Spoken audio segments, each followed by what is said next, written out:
सर्दी में पसीना आता तो गर्मी की बात है। क्या हो गया है?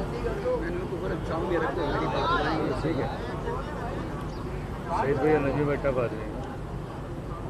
Hello hello hello 1 2 3 mic check. Hello आ गए।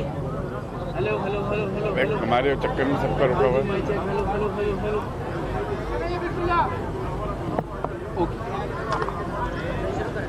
बिस्मिल्लाहिर्रहमानिर्रहीम। आज हम यहाँ हर साल की तरह 18 अक्टूबर के शहीदों की कब्रों पर हाजिरी देने आए हैं और इस कब्रिस्तान में आज़म बस्ती में जहाँ हम खड़े हैं, यहाँ 7 शहीदों की कब्रें हैं और ये जो इलाका है, जो मेरा हल्का है, इसमें 11 शहीद हैं 18 अक्टूबर 2007 के, और ज़ख्मियों की तादाद भी बहुत ज़्यादा है। हम कोशिश करते हैं कि जहाँ जहाँ 18 अक्टूबर के शहीद मदफन हैं, हमारे पार्टी के अहदेदार, पार्टी के कारकुन उनकी कब्रों पर हाज़िरी दें। और मैं और मेरे साथ कुछ और, नजमी आलम साहब, आसिफ खान, इकबाल सांद, मोहम्मद इकबाल, ये सब यहाँ हर साल आते हैं। 18 अक्टूबर का जो दहशतगर्दी का वाक़या था, मैं हमेशा ये कहता हूँ कि किसी भी पुरअमन सियासी जमात के ऊपर होने वाला शायद दुनिया का सबसे बड़ा दहशतगर्दी का हमला है, जिसमें 170 के करीब हमारे कारकुन शहीद हुए और 500 से ज़ायद कारकुन ज़ख्मी हुए। इस वाक़े के शहीदों की कुर्बानी पाकिस्तान में जब जब जमहूरियत की बहाली की जद्दोजहद की कहानी लिखी जाएगी, तारीख़ लिखी जाएगी, इन शहीदों के ज़िक्र के बग़ैर वो कहानी, वो तारीख़ मुकम्मल नहीं हो सकती।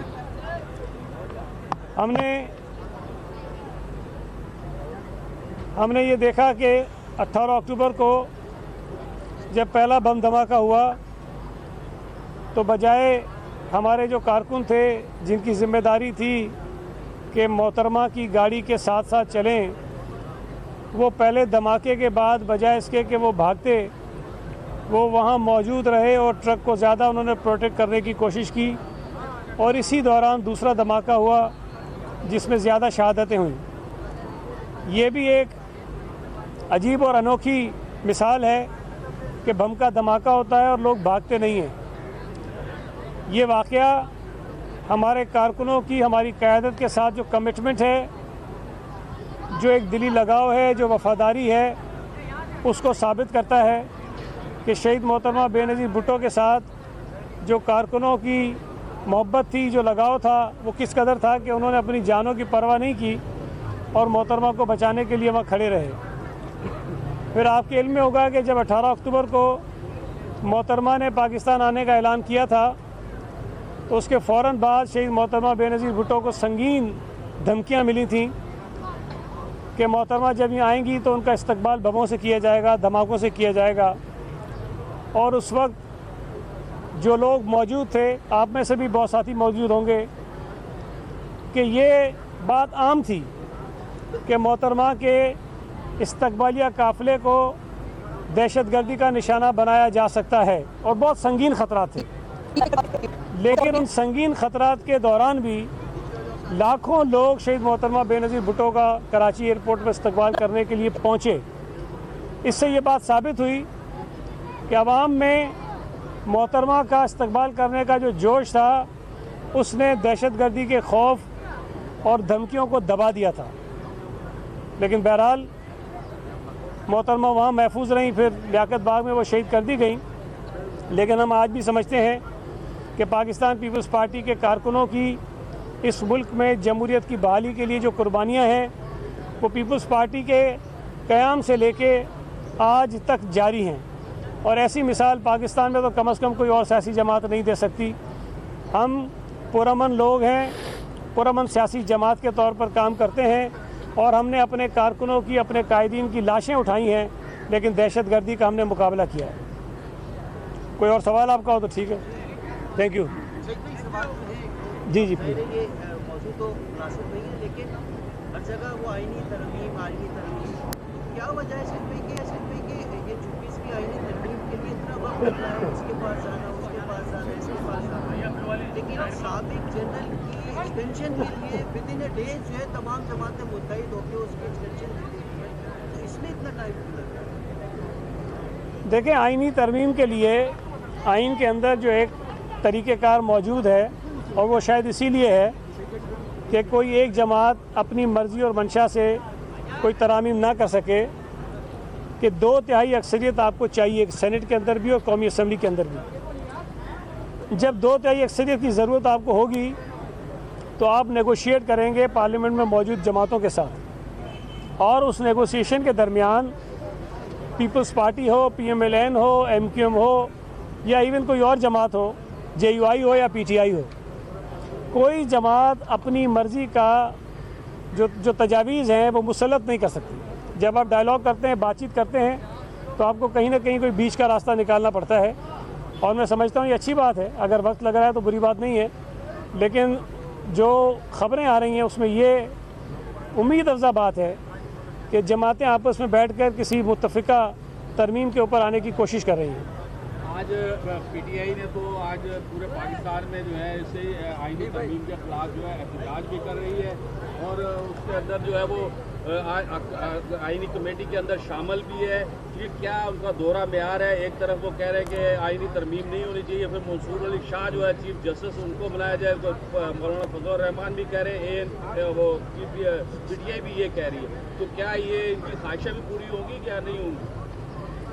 देखिए, PTI तज़ादात का शिकार अब से नहीं है। ये जब से PTI को उरूज मिला उस वक्त से आज तक अगर आप देखेंगे तो PTI की बेशुमार मिसालें आपको मिलेंगी जिसमें वाज़े तज़ादात नज़र आते हैं, और आज भी वो तज़ादात का शिकार हैं। एक तरफ वो कहते हैं कि बिल्कुल आप सही कह रहे हैं कि हम एहतजाज करेंगे, दूसरी तरफ वो मौलाना फजल रहमान से भी बात करते हैं और उनके ज़रिए हुकूमती जमातों से भी बात करते हैं। इसका मतलब ये है कि वो तरमीम तो चाहते हैं, लेकिन ज़ाहिर है कि उसके अंदर अपनी मर्ज़ी की कुछ तरामीम चाहते होंगे कि उसमें इजाफे हो जाए या कमी हो जाए। अब जो एहतजाज की बात है वो शायद किसी और ग्रुप ने दी होगी PTI के अंदर से, और जो डायलॉग और मुज़ाकरात कर रहा है वो कोई और ग्रुप होगा PTI के अंदर।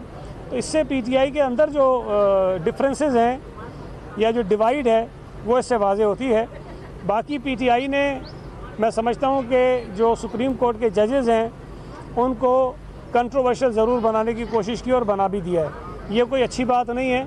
हम हमेशा कहते हैं कि काजी फ़ाइज़ ईसा भी बहुत ज़बरदस्त जज हैं और जस्टिस मंसूर अली शाह भी बहुत ज़बरदस्त जज हैं। पीपल्स पार्टी को कोई फ़र्क नहीं पड़ता अगर चीफ़ जस्टिस मंसूर अली शाह बन जाएं। हमारा जो मुतालबा 2006 से चलता आ रहा है, हमारी जो ख्वाहिश 2006 से चलती आई है कि जो अदालती इस्लाहात हैं वो होनी चाहिए, और अदालतों ने तरामीम करके फ़ैसले दे के आइन के अंदर जो तरामीम कर दी हैं जो गैर आइनी है, जो नामुनासिब तरीका था, उसको दुरुस्त होना चाहिए। और अदालतों के ऊपर कम अज़ कम इतनी पाबंदी ज़रूर होनी चाहिए कि वो पार्लियामेंट के जो मामलात हैं उसके अंदर मुदाखलत ना करें, और आइन के अंदर जो अदालती इख्तियारात मौजूद हैं उसके अंदर रहकर अपना काम करें। ठीक है, थैंक यू। अभी भी साहब ने भी PTI की तारीफ की कि एहतजाज उन्होंने किया। वैसे सियासी कारकुन आप इनका मुस्तक़बिल क्या देख रहे हैं? अगर ये तरमीम भी हो जाती है और तारीफ भी उनकी हो रही है, तो क्या वो उनको मतलब उनका सॉफ्टवेयर अपडेट हो चुका है या अभी होना बाकी है? देखें, इसमें तो कोई शक नहीं है ना कि PTI की लोगों में, अवाम में मौजूदगी है। उनको वोट मिलते हैं, उनको अवाम, अब मैं ये नहीं कह सकता कि 100%, लेकिन अवाम की किसी हद तक उनके अंदर पजीराई है, अवाम के अंदर उनकी पजीराई है। लेकिन मकबूलियत या पजीराई होने का मतलब ये कतई नहीं है कि आप सियासत का जो आम तौर पे जो तरीक़ेकार है कि आप डायलॉग करते हैं, मुज़ाकरात करते हैं, लोगों को इंगेज करते हैं, उसको ना करें। और जो रवैया ख़ास तौर पे इमरान खान का है वो इंतहाई गैर सियासी है। जब वो ये कहता है कि मैं किसी सियासी जमात से, किसी सियासी लीडर से मैं बात नहीं करूँगा, जब आप ये बात कहते हैं तो इसका मतलब ये है कि आप गैर जमहूरी सोच के हामिल हैं। और इस मुल्क में जो क्राइसिस पैदा हुए हैं आज तक, वो सब इमरान खान की हटदर्मी और अनापरस्ती की वजह से हुए हैं। वरना अगर आप थोड़ा अपने आप को पीछे लेके जाएं, और जब वोट ऑफ नो कॉन्फिडेंस पेश हुआ था, वो एक आईनी अमल है, और उस आईनी अमल के ज़रिए अगर इमरान खान की हुकूमत ख़त्म हुई थी तो दुनिया वहाँ पे ख़त्म नहीं हो रही थी। इमरान खान असम्बली के अंदर रहकर भरपूर अपोजिशन का किरदार अदा कर सकता था। इमरान खान के पास पंजाब की हुकूमत थी, इमरान खान के पास खैबर पख्तूनख्वा की हुकूमत थी। वो 2 सूबों में हुकूमत करके जो नई हुकूमत PDM की आई थी उसको टफ टाइम दे सकता था, लेकिन उसने जमहूरी तर्ज अमल इख्तियार नहीं किया, बल्कि जमहूरियत के ख़िलाफ़ साजिशें शुरू कर दी, मुल्क के ख़िलाफ़ साजिशें शुरू कर दी कि किसी तरह से ये हुकूमत जो है वो ना चल सके, किसी तरह से मुल्क ना चल सके, किसी तरह से हमारी जो मईशत है वो तबाह बर्बाद हो जाए, किसी तरह से अवाम मुश्किलात का शिकार हो जाएँ ताकि हुकूमत के ऊपर दबाव आए। वो रवैया इमरान खान का आज तक जारी है, लेकिन इसमें जो ज़्यादा मसाइल पैदा किए वो अदालतों के कुछ फ़ैसलों ने किए, जिसकी वजह से ये क्राइसिस मज़ीद जो है वो गहरे हो गए।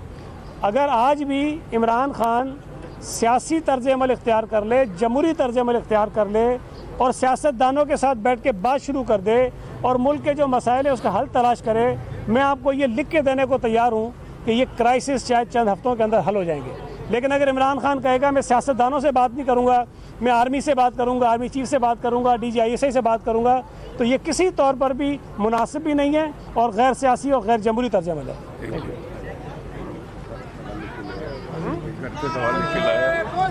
आज वज़ीर सईद ग़ानी मीडिया से गुफ्तगू कर रहे थे। उन्होंने कहा कि PTI की हुकूमत आइनी तरीके से ख़त्म की गई है।